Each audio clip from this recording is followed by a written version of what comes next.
Welcome to another episode of Inside the Sherman Playhouse. My name is Robin Frome, and I'm president at the moment. And we have someone that has, wow, what a legacy, has been here for, and her parents and her grandparents have basically started the Playhouse.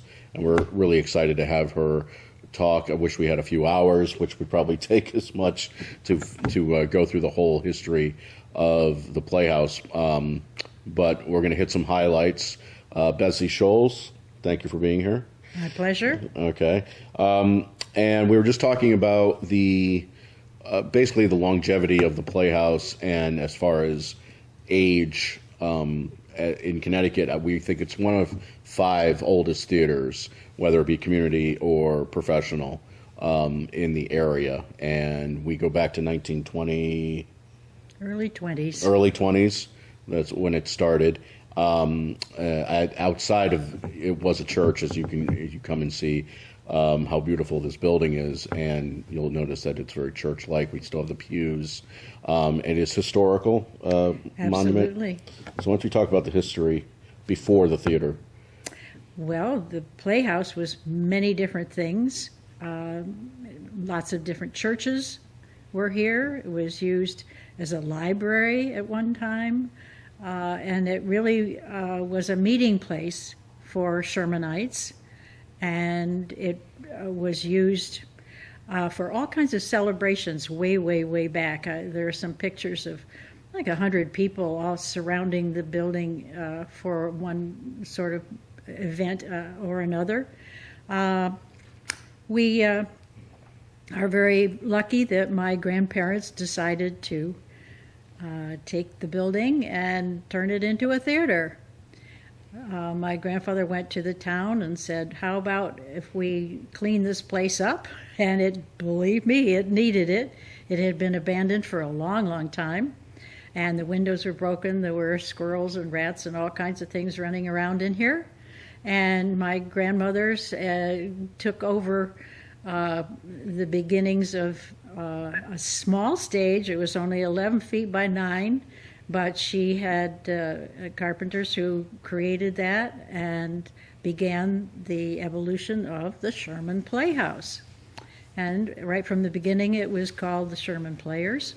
And all my family were very, very involved in it, and local townspeople were very involved. My grandmother had a great ability to get locals to participate. She would tap them on the shoulder and say, you're going to be in the next play. And more times than not, people were very willing and had a great time doing it. So that was her great thrust. She also had sort of her specialties. They were sometimes kind of funny, but she would do readings, poetry readings, or she did a fashion show here once that was not wonderful, but she had a great time doing it. She loved making tableaus and surrounds, and then costuming various local people. And they would come out and show, like Cleopatra or something of history, bringing it up to the present day. And my sister and I were typical of the present day. So the family was involved very, very early on. And what is her name? Mrs. Walter Evans. Okay, and her husband, did he work around here? Walter, the Evans family came up here in the teens initially, and they rented and bought several homes, and eventually built what was known as Estwick. It's a very large home, Chapel Hill Road and 37. Unfortunately, someone has just purchased it, which makes me very happy. So they really were permanent residents from 1929 on. They had lived in Staten Island and had come up here for summers prior to that. So the initial thrust to get this into a theater was the fact that my mother was in drama school in Manhattan, and took the ferry over from Staten Island to go to her schooling. Do you remember the school, the name of it? Well, I think it was the American Academy of Dramatic Arts, which is no longer in existence, or if it is, it's changed names. And when she came up here, the woods were full of cows, and very, very little culture or interest in theater. So this was a desperate move on my grandmother's part to give my mother an avenue for drama. And she took advantage of that. She was into dancing, and none of you would know who Isadora Duncan was, but that was her. that was her idea of dance, and she performed here. My mother, that is, with that sort of dancing. Right. And she also got into the plays and doing other things as well, but. The Playhouse has a history of doing all sorts of things. Frank Rogers, when he became president, he used to have travelogues here. I don't know, Dave, if you remember that, but that was a lot of fun and very, very well attended. This is prior to TV, prior to all kinds of things that enabled people to see around the world. And he had a friend who was in the business, so we had travelogues here, very popular. So are those slides? Well, all movies? Or? Yes, it was slides and the early days of a movie kind of thing. Wow. And it wasn't what you see today by a long shot, but it didn't matter. They were beautiful pictures. People came to see all parts of the world. Right. Yeah. And I remember you saying, we were talking one time, and this was summer was very big here because Absolutely. of the lake. Yes. And so therefore this house was busiest in the summer. And did you close for the rest of the year? Pretty much, Yeah. yes. In fact, the players really right through the 80s would close up shop come December 1st. Right. And we'd turn off the water and wouldn't start again until March, April. But that changed with being able to keep it open a little longer and people wanting to have a play that runs into the end of December. Right. So. And then it gets into a darker period, and yes, winter comes about. You're basically heating a barn. Yeah. And trying to heat this place when it's bitter cold is expensive, and it's not great even at when we try hard. Right. So it's really best if we don't do it. Right. If we have fundraisers, it usually goes towards the heating, and the electricity is extremely expensive. And that's an interesting phenomenon. Has that been a problem all through the history? Yes. It has, okay. Yes. Well, this building was not created with a lot of insulation or that people. I mean, in the old days, the potbelly stove was it. Right. So. Yeah. That's the story. I don't think you had bathrooms for a while. That's correct. Right. So what did we do? We went home. It was an outhouse. Oh, there was an outhouse. Oh, yes. Okay. Yes. Up till last year. No, I'm just kidding. What is your recollection of the most earth-shaking renovations of this place? Well, the first one that was designed by Ed Castro, and it gave us a much, much bigger stage and a way to get from that side to that side without getting soaking wet. In the early days, if you had to make an entrance and then quickly go around and come in another, you got wet if it was raining. So that addition had a little balcony across the back, and you could quickly dash around if you had to make another entrance on the other side. So, but it was a much, much bigger stage and wings, and it was the beginning of several additions, because the next one made room for all of our junk, as the town called it, because we had no place to store anything. Right. So they said, you've got to add on and create a space to keep things. And we also needed a costume loft which we certainly have to this day. Up to that point, all the costumes were in banana boxes in Ginny LaPrad's barn. Okay. So yeah, that was not ideal. Where was that barn? Or is it still It's there? a couple of, oh yes, it Yeah. is. As a matter of fact, it's Briggs Hill Road, and maybe 2 miles from here. Yeah. Huh? How has Sherman changed? Oh my. We have another. Yeah. Well, Sherman was like a family.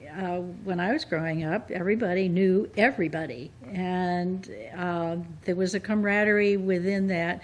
It was very interesting because you had so many farms.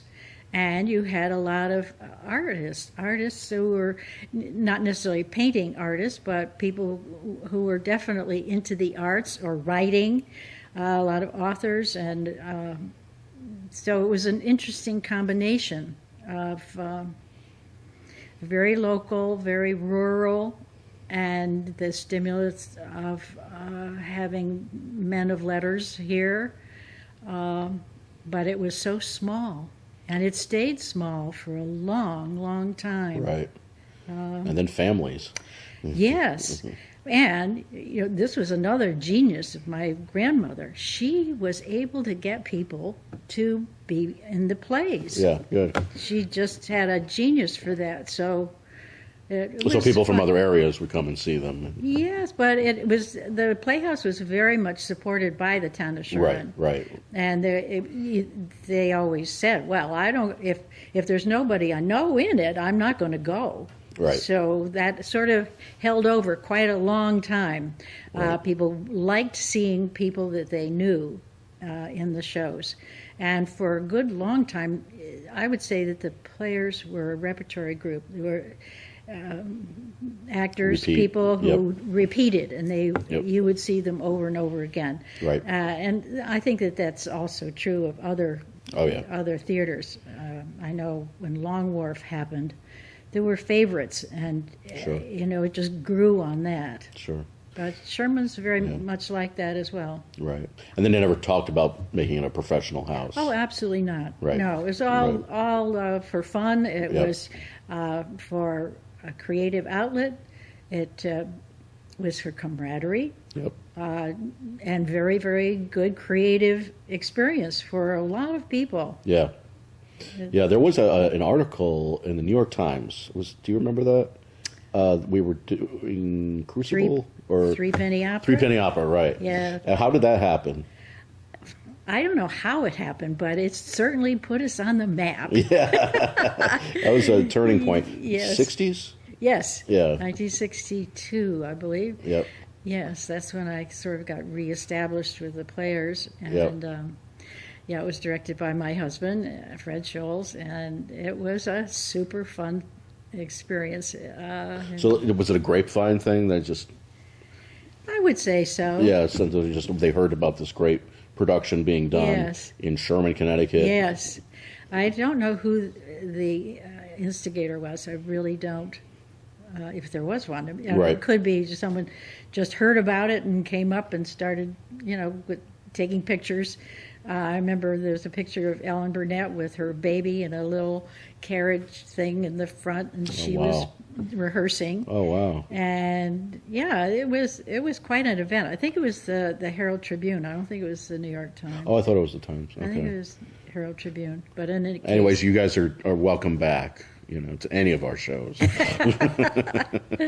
I wanted to ask you personally how you grew up in this, with in conjunction with this, and you got married, and how did that work out? Fred was really, really involved in the Playhouse. Yes. Well, my youth, it was a mixed bag because I wasn't always here in the summers, but the summers that I was around, it was still pretty primitive. And I can tell you about one sort of funny time when we did Our Town, and Dickie Blanton and I were doing the sound effects. And the sound effects meant that we were in the balcony up there. Mm-hmm. We had a little Victrola, and on the record were little white pieces of adhesive tape with the sound effect. And of course, we had a little pen knife, light, flashlight thing. So you try to see exactly where you're to drop the needle, and we're doing Our Town, and we had just one enormous faux pas. It was the funeral scene, and it was supposed to be, "Blessed be the tie that binds." Right. Guess what? Drop the needle. It came out. Bok, bok, bok, bok, bok, bok, the farm scene. Oh God, that was all on the same album. Well, it Or you changed was the all. album. It was all the sound effects for Our Town were on this disc, and it was the Oh, old that's funny. 78. Okay, yeah, 78. yeah. So we sat up there, and when the time Oh, came my to do the gosh. sound effects, you had to drop the needle on the right one. Yeah. We got to start doing that again, Dave. Little primitive, but I was never in a play. Until the 60s. My sister was the lead in Our Town, and she was later in a couple of other shows. Always came to see, but I was never in them at that point. Is it just you and your sister as siblings? Yeah. And did she go to theater school at all? No, but she was a natural. Yeah. Yeah. And at that time, Wilson Ware had come. He had just finished Yale School of Drama and was such a good director. He also had the genius of picking his people correctly. And back when we did Our Town, 99% of it were Sherman people, local people. And they fit the part so perfectly. You felt like you were in Grover's Corners. Right. Yeah. So it was part luck and part that he just cast his play perfectly. Right. And as I say, my sister was Emily, and There's a picture of that on our website. that's right. Yeah. Yep. Good And stuff. so, what was your first show? So, the first show was when I came back here. I lived in the Midwest for 10 years, a marriage that didn't work out. And 62 came back here, and it was Threepenny Opera that was being produced. And right away, they found out that I could paint, so I got into, that was the very first bit of set painting that I did, Threepenny. But we were sort of love at first sight. We later married, and we did many, many, many shows together. Oh, so you married your director? Well, That's yes, awesome. yes, That's yes. happened to me. Well, what's also interesting is that the very next season we did, the name of it. I'll tell you in just a minute. 62. Tea House of the August Moon. How could I forget? Right. And two of our very best friends met in that show, and they got married the day after we got married. Oh, wow. That's Yes. great. Yeah. It was And fun. that's happened here Yes. quite a bit. Yeah, it has. Allie Bernhardt. Bernhardt got married here. She was just in Taming of the Shrew, and she got married here. So the tradition continues. Yes. Yeah. Well, it was a wonderful experience, and I did some very elaborate sets for Fred, who directed from the 60s to 83, I think was his last, which was Streetcar Named Desire. I did a huge backdrop for that, and when he, all through the years that we were together, it was collaboration. Right. We were in a few plays together, which was fun. Right. But I mostly did the painting, and he did the directing. Right. And there are some photos of your daughter. Oh, yes. Phoebe's been involved. All the kids were in something. Yeah. Rex was in Little Foxes, which Fred directed. Yeah. And Fritz was in the Noel Coward thing that Jess Plemons did. Okay. And Phoebe's was in several plays, and would be today if she lived here. Yeah. Yeah. Well, and they enjoyed it. Oh, loved it. Yeah. Loved it. Because interestingly, in my family, my father was in the theater and my mother was as well. And so I was dragged along, put in a lot of stuff. and I got bitten by the bug. My brother hated it, so he went another way. You know what I'm saying? Isn't So that it's a hit or miss type Yes. of thing. You know what I'm saying? Right. It's just you got to be bitten. You got to be bitten. Absolutely. You know?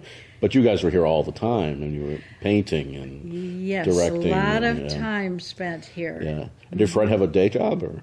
He did. Yeah. He had the time for that? Fortunately, he had an understanding boss. And occasionally he would have to take a day here or there. But, Yeah. basically we were here evenings. Right. And right. that it was part of community theater. Right. People do have to work. Right. But I did not. I worked part-time in those days, so I always had daytimes that I could paint sets and so on. Now, did your grandmother want the legacy to be continued? Oh, I'm sure. Yeah. I'm sure. And your mother? Absolutely. Yeah. Yeah, my mother was a member till the year she died. Yeah. Yes. And did you do stuff with her too, or? No, Okay. I never did, except at home. Yeah. When we were kids, we put plays on the back porch. Right. Right. Yeah. So that's interesting stuff for the history. And now we're in this era. Yes. What's going on in this era as far as theater is concerned, or entertainment in your mind? Well, to me, the biggest change is that you can't get people to volunteer Yeah. as they used to. Right. People want to be paid, and that puts a whole another wrinkle into doing plays. It's not necessarily good, but we have found a way to do it. And most of the time, what works best for us is doing a very large musical every other year, which brings in an enormous amount of money. Right. Then the following season, when you do mostly serious plays and they don't make as much money, you can survive. Right. And we've had a couple of fundraisers, which helps. Right. And the concert that we do is a big fundraiser, Yep. and we should do more. Yeah, we should. We should do one in the summer. Yeah. Yes. Yeah. Yeah. Yeah, and there's all these ideas, obviously, that we circulate around, and a lot of it you've seen and come and go. Like, Yes. that idea didn't work, Right. so let's not do it again. Exactly. You know what I'm saying? That type of Exactly. thing. Yes. Yeah. For all the wonderful successes, there are always those that are total flops. Ugh. Yes. And what's the phenomenon about the subscriber base? We're trying to build it up again. Yes, it's hard. I think, When did subscribers start here? probably 70s. Okay.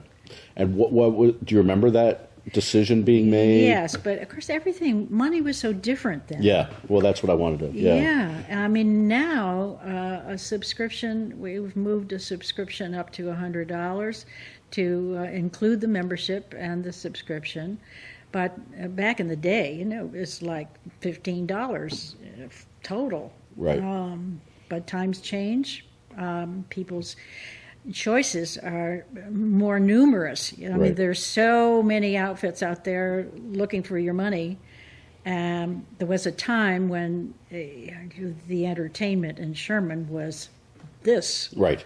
Right. and nothing else. And people didn't travel far to go to the other theaters. True. The other theaters, we've always been in competition with Brookfield and New Milford, and there was always the Candlewood Playhouse very when it was big around. Candlewood Yeah. that made a dent on our attendance. But we have survived, and Yeah. you find your audience, and you hope that you can just build on that and Right. survive. Right. Right. It's interesting about the idea about, I remember, was it $5, $2 to go to a matinee, a movie, that type of thing. Well, when I used to go to Broadway for theater, I have saved tickets from the 40s, and it's like $3.50 Yeah. for a theater ticket. Wow. Hard to believe. I know. Hard to believe. It is. It's theater history.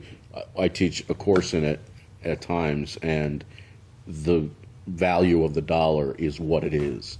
When the Greeks stopped, Yes. And then they started having competitions in the medieval drama, and even pageant wagons. Ours is gold. What's your color? It's blue. We'll go to the gold one. That type of thing. So the Right. competition, it just never stopped. And then, we can build upon that, and just goes up to what Broadway is now and Yes. off-Broadway is now. Well, even Broadway is having to do so many musicals to survive. Yes. When I was a kid, the musicals were few and far between. They were big, but there were far more dramas. But that's what makes the money, so they just keep doing more and more of them. Right. Okay. Well, thank you for being here. I hope your daughter continues the legacy. Yeah, I hope so. She's wonderful. She does our programs. Yes. And she's really, really a gifted graphic artist. Yes. Very gifted. So it's a plea out to you to make sure that your the name is still out there. Right. Get it solidified. So thank you very much for being here, and we'll see you next time on Inside the Sherman Playhouse.